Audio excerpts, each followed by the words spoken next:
What is happening, YouTube?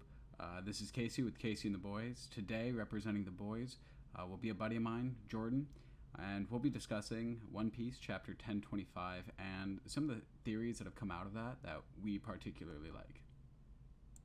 I guess we'll start off talking with 1025, and I had actually really liked this one because of all and we had mentioned some of it at the bar, but I'd really like this one because of all the theory crafting from it, from Kaido being oh, all your friends have they're dead, they're gone now, and he's oh, they all left you and you caused everyone to die. Oh, cool, that one did actually update. So you actually popped up with a little running zombie.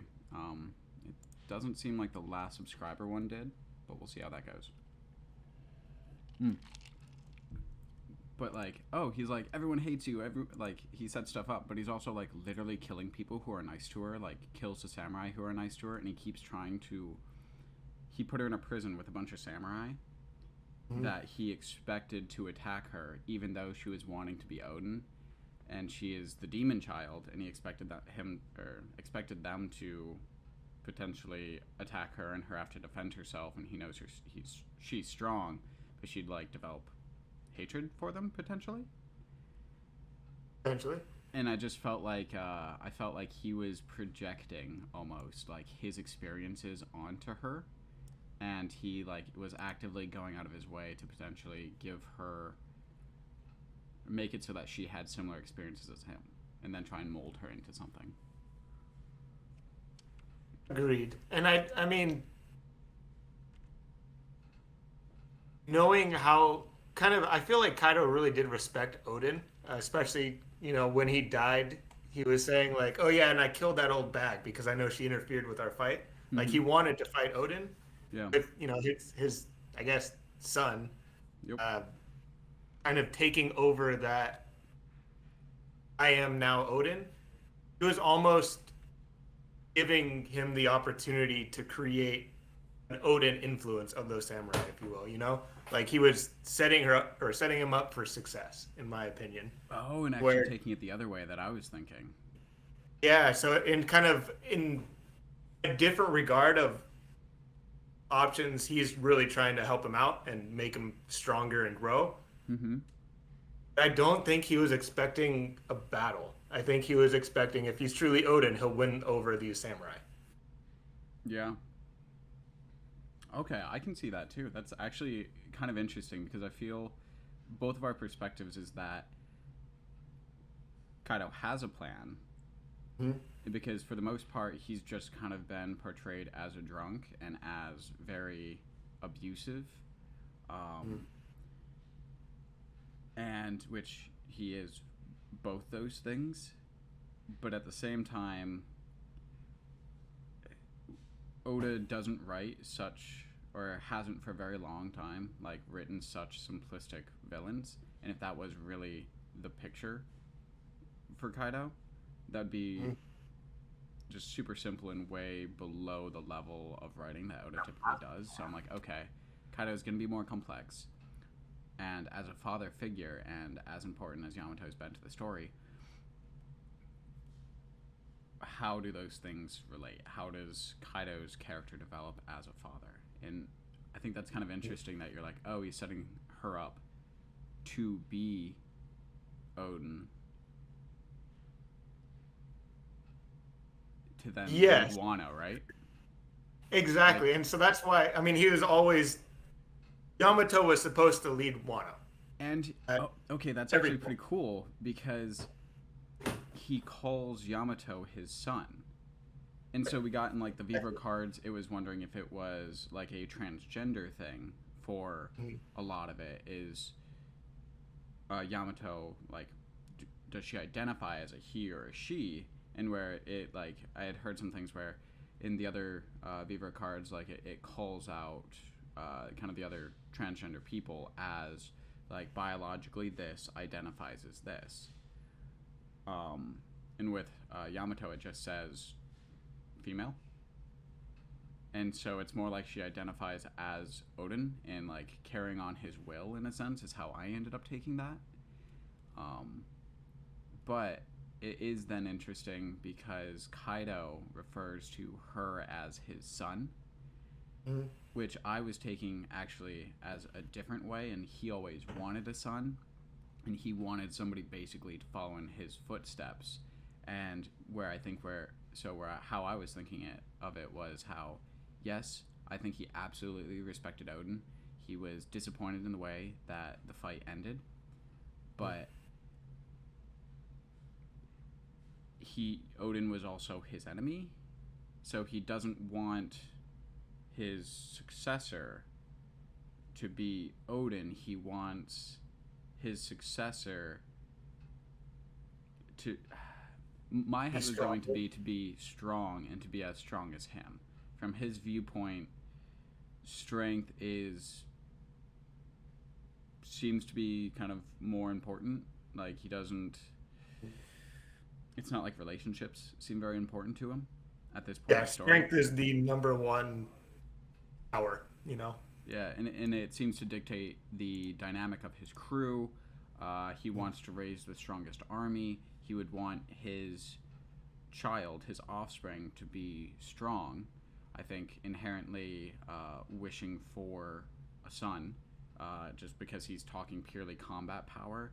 And I think Oda's kind of like talked about that somewhat with Zora's backstory. And I'm forgetting her name. Kuina, Zoro's childhood friend, and she's like, "Oh, I'll never be as strong as you once I like grow up and develop," kind of thing. And so I was wondering if, so I was thinking that Kaido wanted a son because that the son would be stronger potentially and could lead. And also another way you can take it is could lead Wano because I haven't had a female leader of Wano. So it could just be that I'm calling you son, so that when I put you in charge of Wano, look, you're my son. You're the son of this like dragon god. And the sun's rule, yeah. Yeah. Which is fair, but I can understand where that's coming from. I don't know if you can use kind of the Zoro example in that kind of a manner though, because I think there's a lot more development over that island in general, right? The whole connection between Shimotsuki and Zoro being potentially related to him now. That may be more implied than the female something. Just I think gender aspect of that portion. I think that's fair. yeah. So yes, I can really see both sides because obviously Kaido being strength based and his crew, I mean, is men, right? Like his top 3 leaders are men. Yeah. It makes sense. I can see it that way for sure. Is the only But woman in the Flying Six Black Maria as well? Yes. Black Maria, Who's Who. No, sorry, not Who's Who. Oldie. Yes. Oldie. Thank you. So it's not only males, at least in the overarching structure of his group. Okay. And then I think, at least from what I was reading, I forget who was presenting it, but it's more so. I liked the argument better in which Kaido refers to Yamato as his son, as if he's identifying as Odin and calling himself him, he's respecting Yamato in that regard. He always refers to him as Odin. He said, okay, if you're Odin, this is it. Like, I'm going to treat you as Odin. You are my son now. I hated Odin. I wanted to fight him. I wanted to kill him. Get it. Congratulations. You win. I'll respect that. Yeah. So it's more of a Kaido's respect of Yamato trying to pass on his will to Yamato. I think there's a lot of backstory we have to fill in, especially with the whole Rocks pirate in general, right? How Kaido, Big Mom, Whitebeard. I mean, we know Whitebeard isn't a bad dude. Him and Roger were more or less friends, right? They were still enemies, but enemies really. Seems Big like Mom just respectful rivals. created her family. So that Rock's pirate development, Rox's goal was to really destroy the world, right? Get rid of the world government, just in a probably an evil way. Mm-hmm. But Kaido going to Wano in the first place, ruling Wano again, he's drunk because he's bored. When he was fighting Odin, um, he's like, "Oh, finally, you're the one I've been waiting for." He's waiting for somebody to come up, probably Joy Boy, but somebody who is going to destroy the world government. Someone Mm-hmm. who, if they can't beat him, they have no hope of beating the government. But Kaido's waiting at Wano for a reason. Wano is the centerpiece to that world destruction, the dawn that's going to come. I like So that. I think Uh, him, two things training actually. Yamato to be that right hand person to whoever's going to destroy the government. Yeah. Because it's not going to be Kaido anymore. Rocks Pirates thought it was going to be them. They lost. Mm-hmm. So Kaido now is trying to pass on his will of either it's me or you, but somebody has to destroy the government. Yeah. Yeah, I can see that. Actually, I like that with him kind of passing on his will, having that objective, but it seems kind of interesting with him also wanting to die. And so halfway through what you were saying, it kind of seems like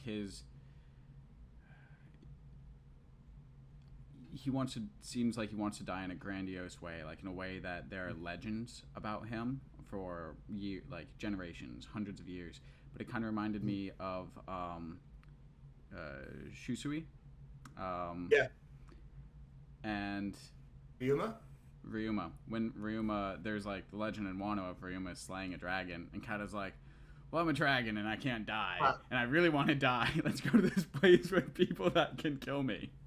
Wow, that's a really good point. And actually, that could fit really well because I didn't read another fan fiction or prediction model, Mm-hmm. but there was a title I was reading in which it's Zoro is going to be the one who destroys Kaido.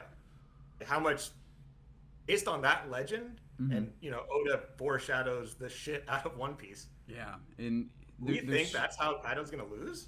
I feel like there's so much That would make background a to whole One lot of Piece though that like, especially before it happens. So once something happens, you're like, "Oh, all of this was foreshadowing," but it's also there's just so much world building that Yes.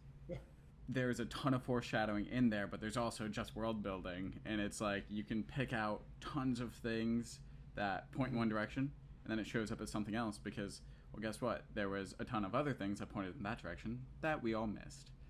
But Yeah. Also, history tends to repeat itself. I feel like in our world and in Oda's world. no, Happens. I completely agree. That reminds me of the checkered fate theory that I told you to check out. But I really enjoy those, and I'm some of those theories, and I'm excited to see kind of where stuff goes with that. But do you think there's a world where Kaido is maybe not raising Yamato to be the second person as he tries to fight the fight against world nobles and kind of like take over the world kind of thing, but instead raising somebody to potentially try and kill him? Just being Maybe. just you were talking about him being supportive of Yamato taking on Odin's will, and Odin's will being actually protecting Wano. Yeah. I'm wondering if Maybe. the actual support of his child, that I think we both agree that there is some kind of support and plan for Yamato's development from Kaido, and I'm wondering if there is a crossover between that and his desire to die. Potentially. I think, I feel like Kaido knows his time has passed. Mm-hmm. Where I think he's tried to die and been unable to, so maybe it would make sense that he's, inheriting his will or passing on his will. He just wants someone to kill him. He doesn't really care who it is, but someone to be able to do so is what he's maybe after at this point. Yeah, that would make When sense. Luffy was first up on one of the early times when he was up on the rooftop with him, maybe it was just before he got cast down this last time, said that he wasn't Joy Boy, right? Yeah. So he was specifically waiting potentially on Joy Boy's Turn. return, reincarnation, whatever it may be, and potentially be that person to take him down. Also, that just brings up, how does Kaido know about Joy Boy? Is that from the Rocks crew? Is that from other developments? But he seems to be knowledgeable about a lot of really old things, and I don't think, like, we've gotten a ton of hints to it, but I don't think people have really given Kaido any credit until more recently about, oh, maybe he's not just a drunk, and kind of what they expected from him. And they're just like, oh, we hope for more, not we know there's going to be a ton more. Yeah, I think there's a lot more to do as well with his race, like him being ogres, right? The continent puller race that could potentially be he's that bloodline. So, do you think continent puller? I've heard, because there was like the ogre and demon translation between, I want to say Viz was demon, and then the other one was ogre. But I was curious about potentially the demon race being maybe separate from the continent pullers or adjacent to, versus direct descendants. Because I've heard a lot of conversations of direct descendants and some arguments for it and some just kind of assumptions. But I'm also curious if that is something separate or if it's demon and then ogre or continent pullers, etc., and it kind of branches down where they're related or under the same umbrella. But Yeah, I think that's where I don't know that we have enough information to really, even theorize very well right now. fair. I did see some of the comparisons, at least with physical looks, right, between Oars and Kaido, and Yamato, really too, with their horns, their teeth. Yep. There was another. There were a few other people with kind of unexplained horns. One of them was one of the allied pirates with Whitebeard at Marineford. And then actually the other one was Moria, because Moria has horns too, and he's very demonic in looking. Obviously, that could be a variation, like with his devil fruit, I think. Just because of, like, the shadow nature of it. Yeah. Could just kind of lead him to look more like that. So many tangents, because the idea with Moria and how much knowledge he had too, where he kind of supposedly might know some of the world's secrets, like what their ultimate weapons are, how to use their greatest weapons, things of that nature. Yep. Why Blackbeard killing him and taking his devil fruit is substantial development in the storyline as well. You know what I mean? Definitely. That, and then Mori and Kaido have their own backstory, and Kaido was a person that killed his crew and everything. So it's so much world building. Yeah, and Moria taking Ryuma and his corpse to reanimate. Yep. He's searching for the strongest corpses. Yeah. So there's Naruto vibes, reincarnation jutsu. Oh, for sure gonna happen. Actually, he already had, like, Captain John and people from the Rocks crew. Like, he had their corpses. Yep. Which so Moria was hunting for, the strongest corpses. Yeah. Probably part of that is one of the greatest weapons in the world is a corpse, potentially. Oh, that's really cool. I haven't actually heard that one. Oh, really? So I forget again where I read it. Some theories is they looked at Doflamingo first, like why he wanted the op fruit that Law has, because that has two major abilities. One is the personality switch, where you can switch the bodies. Yep. Two is immortalizing people. Yep. So you can immortalize a corpse, flip into that body. Oh, there's just I've so never they were saying, heard that before. Yeah, and so Law, I'll see if I can find it again and send it your way. But within the Dressrosa arc, there was a couple sections that they took out that was essentially saying Doflamingo talking about the world government's greatest weapon, and what they're hiding at Mary Jo's, and that being his word choice was very indicative of it being something corpse related. There's an Oars corpse, so whoever that greatest other race was, the ancient race even. Maybe there's potentially people like that. Potentially the original Joy Boy being of the giant race of some sort, and the giant hat sitting in the Exactly. refrigerator, and maybe right next to it is Joy Boy's corpse. Yeah, because that was the Shit. other argument of that is the straw hat that we saw in one of the frames was within a similar kind of frozen holding cell. Which you would try and preserve that through. Wow, that is really interesting. And so if you did that on a corpse instead and then transferred your personality into it, you would Now inhabit the strongest body, you would which you would give yourself the strongest, unkillable, unaging body at that point, and it kind of extends the uh, I think options for that immortality surgery, because yeah, people always said it's immortality. It's like it doesn't say invulnerability. It says you're unaging. You won't die of natural causes.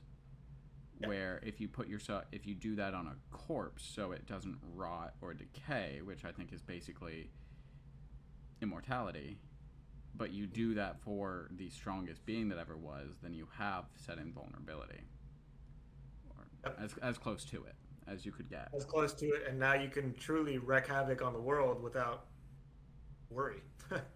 And what's curious is I'd love to see Law do that now, because will would be personality based and independent of your body. And so it'd be really interesting to see like Luffy transferred into somebody else's body and then using Conqueror's Hockey. And then that body being potentially perceived as way stronger. Yeah. Sorry. That was just more of a question, interesting thought. No, yeah. I mean, we still have yeah, there's a lot that can be developed still. Okay. That's for sure. So one of my last things about this chapter though was actually my thoughts on Momonosuke's like impact, because I think I'd mentioned it to you before as well, and uh, and that was like how Momo would end up contributing to the battle, and then now he's a giant dragon, and can he actually fight? Uh, but my thought had always been, since Shinobu was like saw him in his human form and was crying, or at least that's what we're assuming, that she was crying because he looked like Odin, and how if he transformed out of his dragon form, so right now he's like and this was pre 1026. This was before he. This was actually kind of a thought of mine before it was even said he was going to age up, because the scabbards. He saw like the will of Odin behind the scabbards, and so he like got frightened, and then they cut him. So I was curious about if Momo showed up and somehow developed or like demonstrated that will, then he would freeze up like that still and be potentially vulnerable. But now we have Momonosuke potentially looking exactly like Odin, and could transform out of that dragon state, cause him to pause, and at that point leave him vulnerable for an attack, the same way Odin was vulnerable to Kaido when the old woman transformed into Momo. And so I really liked that idea, because I thought it had such an Oda vibe. exactly. And so Momo like indirectly felt like, or might have felt like, oh, we saw him as the reason Odin lost. Odin totally should have taken down Kaido. And then Momo, real Momo, is actually giving that opportunity to take down Kaido. And also, it's previously shown, because in the entire arc previously, we saw Big Mom, and the only time she was vulnerable is when she lost her mind when the picture of Mother Caramel broke. Mm-hmm. And well, it makes sense. Kaido's very similar, and he's invulnerable or invincible until something like that may happen. yeah, which I thought would be really cool. But now we have Momo potentially like leaving and stopping the island and stuff. But I still would be really excited if that's how it ended. Just because I was like, oh, I can see like him seeing Odin's will in Momo when he's little, and then they're aging him up, and I was like, or. And so that's just making more and more sense to me. But so that's kind of my hope, and just kind of a short theory for this one that I'm kind of seeing develop that way. Uh, so we were talking before about Kaido raising Yamato, and you were saying raise Yamato to be Odin, to be basically a strong right hand that the people of Wano actually respect, and so that she can lead and be shogun, right? So I was wondering, because Kaido's always said like Wano is special, and we have all these reasons why Wano is special. Sea Prism Stone, all of its natural resources, um, the honestly lore with dragons itself, and just how it's tied to literally everything with the Shimasuki and the poneglyphs. But I was wondering,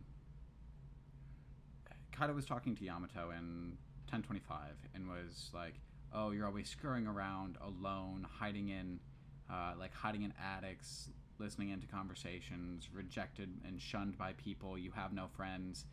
And she's like, "I do have friends. I had friends. You murdered them all." Yeah.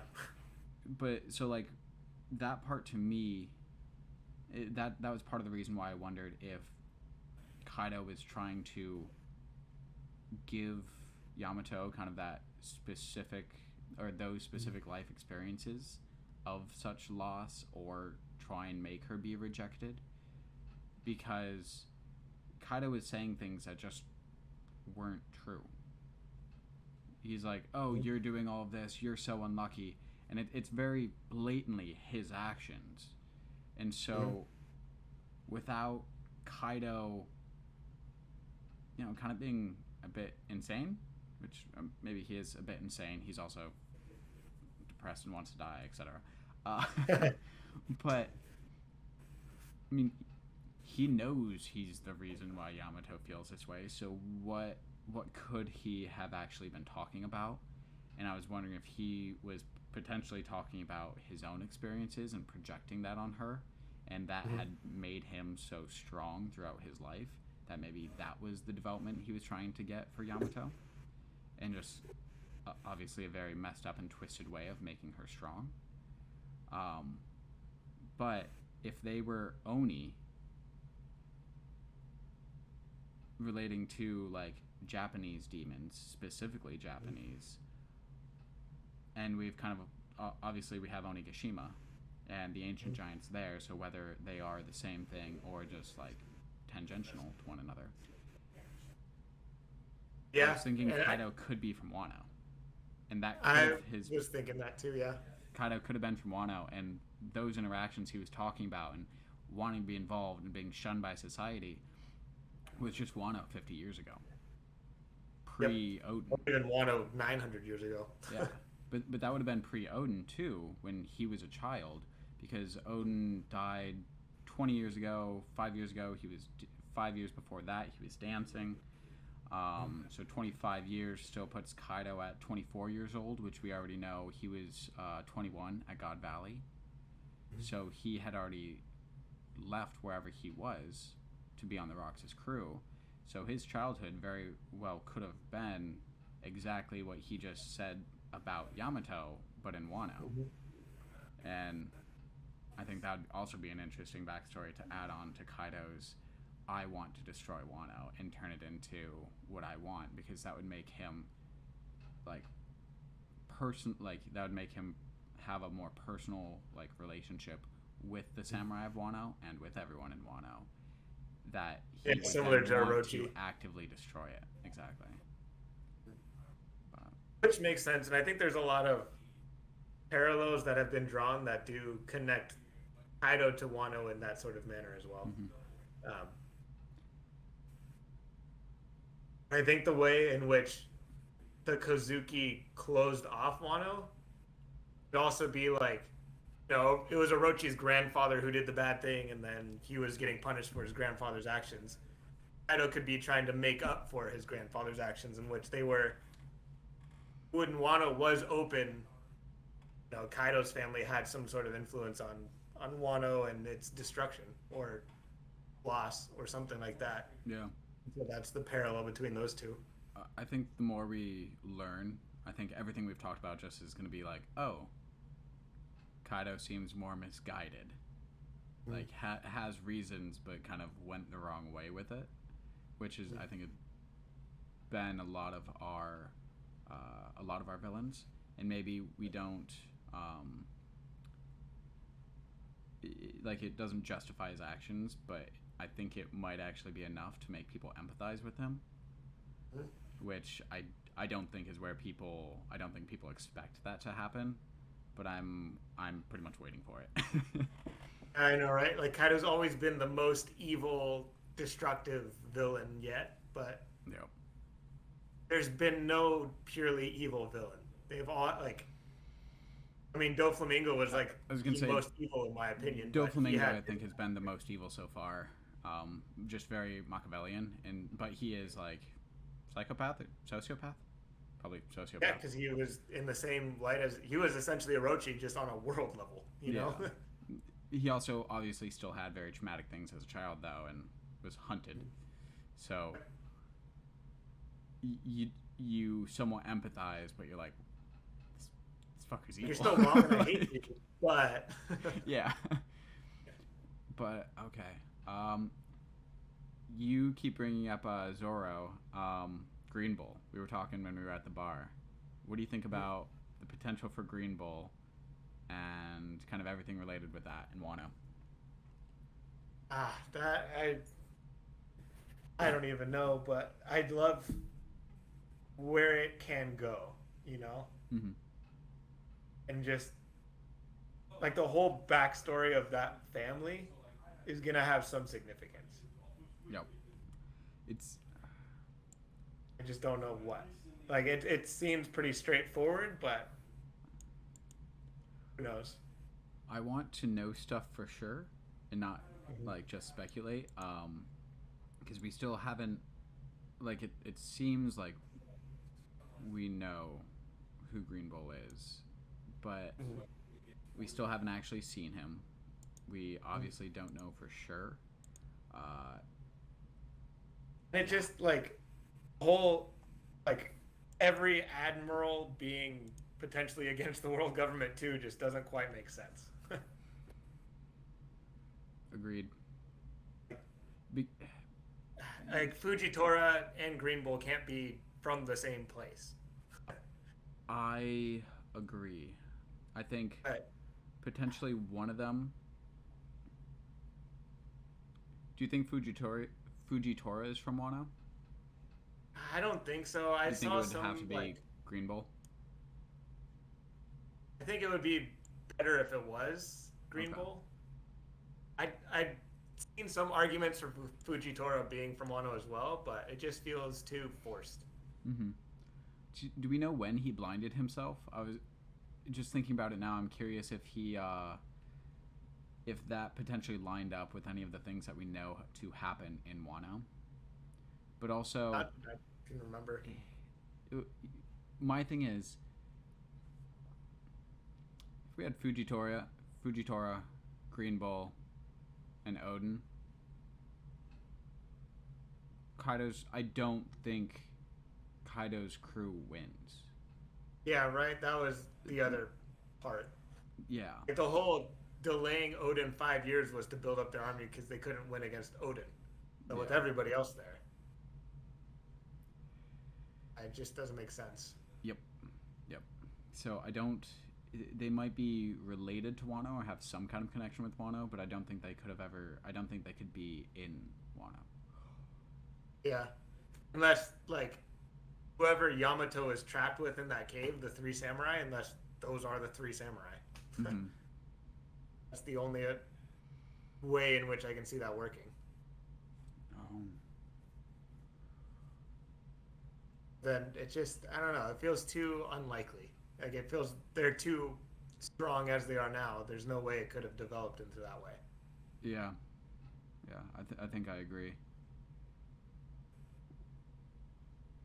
Who knows? Um, what's his Zoro's who we think Zoro's ancestors are, or who his dad might be. What's his name? Ushimaru. Yeah, and so that's who we're thinking Green Bull could potentially be, Potentially. or like his grandfather or something. Because they Grandfather mentioned, or oh, like uncle I or something. haven't eaten in 2 years with green. We think it has something to do with like a plant-based devil fruit or something, maybe. So like photosynthesis. Maybe the dude's. Well, that was always the joke, right? Samurai don't eat. Yeah. It has to be related. Yeah. Yep.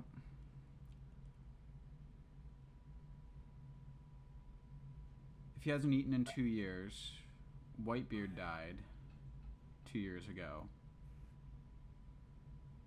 I'm thinking, There's a did anything relation. else happen 2 years ago that would have caused like a more religious man to be like, I will now fast? I am now never eating again Yeah. because I'm sad. Well, there's like a lot of like Buddhism in Wano, in Japan. It's like the dominant religion. Um, and obviously, there's a ton of relation to Zoro and all that too. So I kind of look out for those connections as well. I'm not the best with those because it's not something I know a ton about. But yeah, it really does seem like Green Bull would be the one from Wano, and I'm just really curious about Fujitora then. But also, Where he came from, what his backstory is, yeah. in general, I think those were some of our original questions. Like when you do a world draft, and you just happen to grab these two random dudes from the world that aren't associated with any kind of world power, and they are immediately strong enough to be admirals Yeah, without any kind of anything. Any yeah, development in the Navy. exactly. Like, oh, you'll work for us? Cool. We'll make you one of the like top ranking people ever. You get to be our strongest. It's yeah, like it's insane. Like why not vice admirals? Why admirals? Because yeah, they have to be ridiculous. But and where could the people come from? I think that's why we think Wano, because they do have really strong people, or at least maybe originally Wano, and then got lost or ended up in a small island in the East Blue, teaching people how to like fight with swords. Exactly. They created their own little village. Yeah, and so I think that's very much so an option because I don't, and I think that lines up because I don't think because they would have left long before Kaido then, and so wouldn't have been around to help. And even thinking, oh, let's go back to help, I don't think any of the individual admirals, Fleet Admiral, yes, I for the balance of powers to work in my head, I don't think an admiral is as strong as a Yonko. I think it's basically around their commanders are slightly stronger. But the thing that allows the Yonko to be their own force, even though none of them ally, if two of them ally, that is the strongest body of power in the world. Yep. Kaido and Big Mom, the world government's like, shit, that's enough power to actually destroy us. Yep. So that wouldn't be the case if their admirals were as strong as or, just a step under Yonko. A Yonko are a step above them. So Yeah. if he is an Agreed. admiral, he's strong enough to be immediately promoted to an admiral in the Navy, it doesn't mean he can still go fight and beat Kaido. And he was already long removed from it. So that maybe takes Yeah. it out. Agreed. And with Wano being closed off, they would have never even known potentially. Yeah. Yeah, So it exactly. makes sense that they left early, and they do have origins from Wano, but they don't have a relation with Wano at this point, or even within the Because did past Whitebeard even know? 5 years. I think we wondered that for a while. And I might be mistaken, but I don't think Whitebeard knew because we thought if he had the relationship with Odin, at least over that like 5 years where he was dancing, Whitebeard comes back, and Whitebeard plus Odin and the commanders and stuff, you've got two almost Yonko level. You have Whitebeard, and then you have Odin who could already beat Kaido. Like I think it's just done. Um, it keeps popping into my head. The barrier fruit is so damn strong. Yeah. And like Yeah. they said in Dressrosa, like this barrier is strong enough to withstand an attack from an emperor. And so we're like King Punch, and it's like, oh wow, like that's supposed to be like enough strength to like be equivalent to an emperor, and we're like, it's not, but we blocked it. Cool. And then you see it block Odin's slashes, and you're like, oh shit, that could have killed an emperor. Was that punch as strong as the emperor? And either way, those barriers just stop it. Like, holy crap. That, like... One of the strongest... It's probably the ultimate defensive fruit. Yeah, absolutely. And he can, like, form it and make it into stairs and stuff like that. Like, with a refined control of that fruit, you make a barrier around somebody, you start shrinking it. Have their own, like, Yonko can't break out. Like, you might not be able to shrink it past a certain point because of their strength, but they can't break it. You might not physically be able to shrink it anymore, but they're not going to break it. So they could potentially just suffocate. And it didn't seem like... I don't know if the old dude was stressed when he stopped Odin's slashes, or if I thought he was just smiling because he's like, ha, you can't break this. But yeah, there was the like implications of that worry. fruit is insane. Like, and Bartolomeo, awesome. Just a fanboy. Yeah, I know. He's so funny. I love it. I love His how whole they goal talk. was just to be Luffy. They talk about it. He's such a degen. He's like, oh, I'm just gonna like stand here and take a piss and like taunt all these people, and or he's, I don't remember what they were talking about in like in the Coliseum, but it's like he's not a great guy, but then every time you see him, he's just like he's literally handing out like straw hat like memorabilia. He's like, yeah, memorabilia. He's like, here's this pamphlet, here's this T-shirt, like everybody love him. Yeah. It's like they like paint him up as like this murderer, but he's like, oh, you know the Straw Hats? Or and then he's immediately like the best person you'll ever meet. He's your best friend. Or I can just imagine him going places and he has an awful representation because he's like a door-to-door salesman, like, praise the Straw Hats, like the Straw Hats are amazing. The worst salesman of all time. Views him as like something like the Second Coming because he like survived the lightning bolt, so he's like the Luffy fan. But then we think Luffy legitimately is like the Second Coming of Joy Boy. Oh, makes sense. Pretty fantastic. Yeah, he's hilarious.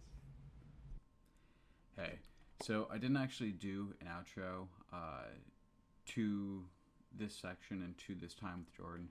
So I just wanted to say thank you to Jordan for the time that he spent with me nerding out and talking about One Piece.